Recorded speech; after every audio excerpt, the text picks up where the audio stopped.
Get on Beybladers, Blade Bay Exit. Here is a conversation between Nanashi and myself, recapping and reviewing the benefits of his last 4 weeks of training. I've taken him through a very professionally built camp to improve his launch power, but of course other things have happened along the way. If you're really digging the solo Beyblading series, I recommend you listen to this because we really break down how Nanashi is feeling, how he was getting into the series, and how he is at this point and his hopes looking for the future of it. Hope you enjoy. Okay, so I just have a few questions I want to ask Nanashi about his experience of the last 4 weeks to round this up before we start the next part of this arc, because solo Beyblading is not over, by the way. First question I kind of wanted to ask, because it was a bit random that I kind of set this task upon you, but what were you hoping to get out of this training? I'd say within the first 2 weeks, it was kind of more obviously for my own physical health. I mean, prior to this kind of training, I have done training in the past, but I've been consistently inconsistent with it, especially during COVID and lockdown. It's like I would have 2 weeks of training, and then the next 2 months I sack it off because I'm tired with it. We've all been there. But yeah, having this experience, I was just hoping to get my health back in a way. Prior to the first tournament you took me to, I would just start my day like locked in my room, doing work or just watching videos. So yeah, I was hoping to get that part of my life back, and I definitely did here. That's awesome, man.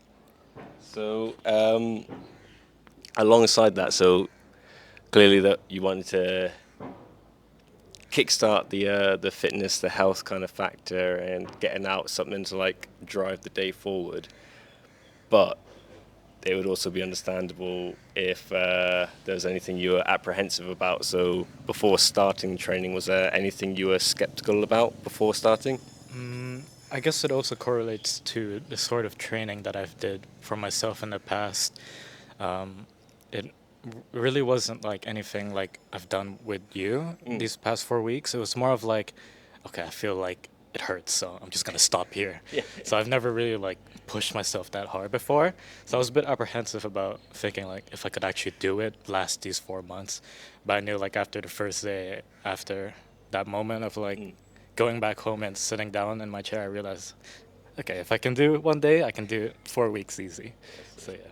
That's the attitude to have. Is so it's not uncommon for myself working with people who are either, I would say, beginner levels for fitness or like new to it or getting back to it.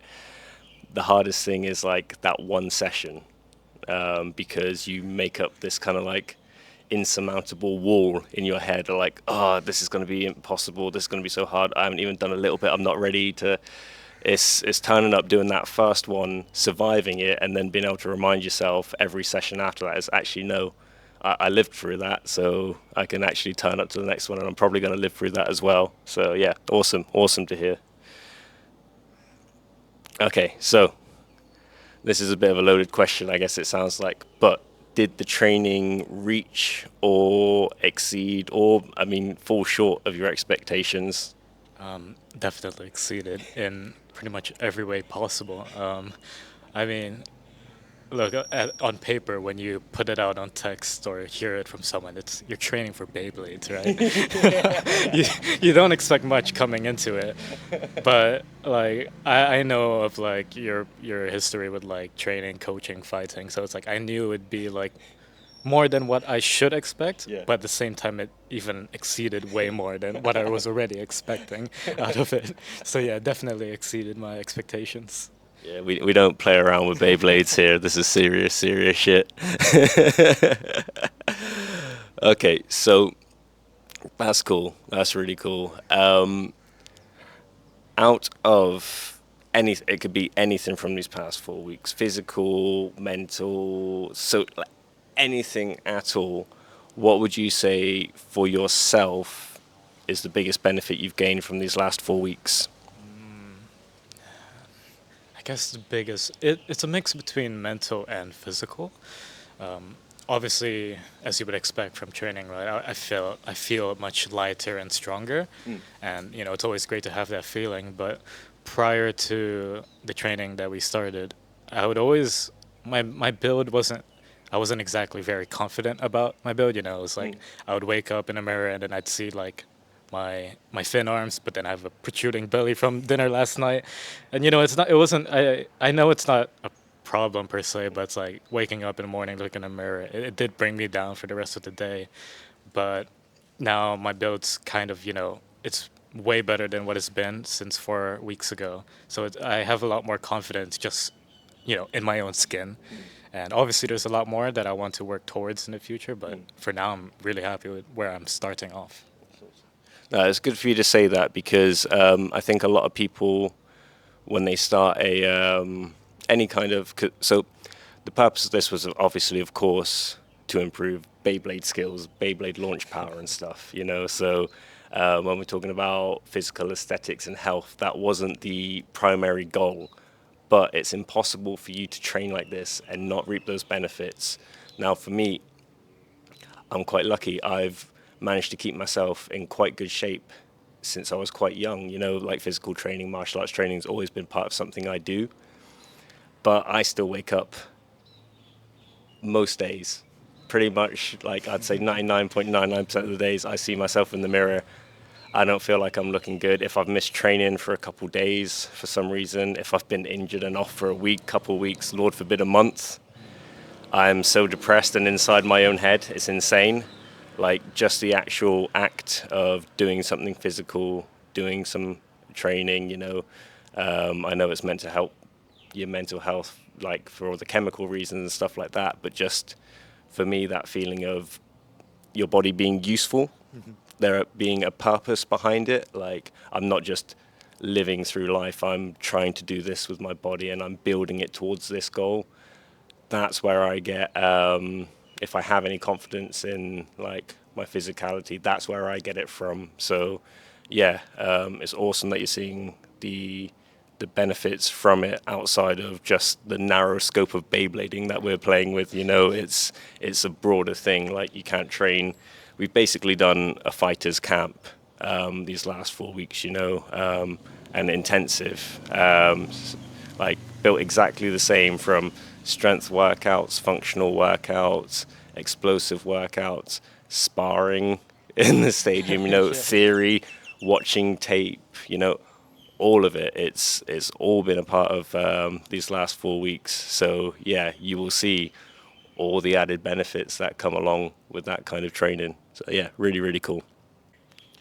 All right, so I know that I'm absolutely crazy when it comes to competition and stuff like that. And when I start coaching people, because the majority of people you coach as a martial arts trainer or fitness trainer or anything aren't competitors. They're people who want to get fit, want to learn a skill, do something like that. So I never push anyone towards competition. But what I think is really cool is that going to these competitions the last few weeks with you, I've seen that you care about your results, you care about your performance, which is very important if you want to improve in competing. And if you are driven for something, like if you want to get golds, do this, do that, you genuinely have to really, really care. Some people might turn up and luck their way through things, of course, but the people that are consistently winning, like they really, really care about their results. They're results driven. So what I kind of want to ask you, because competing in anything, we've all been through it. Does taking any losses, has that kind of pushed you away from wanting to compete more, or has that kind of given you a bit of a drive to be like, damn, I want to beat that last performance? I guess in the moment of the defeat or the loss, it does deflate me, I guess, because in my head it's not my opponent beat me, it's more I lost to my opponent. So I start like thinking like, oh, was it my stance, was it my launch, was it just the matchup of the bays in general? It's like, I guess it's a period of momentarily kicking myself down, but when those thoughts are processed afterwards, it's like, okay, I figured out what went wrong. I can kind of push myself to work on those.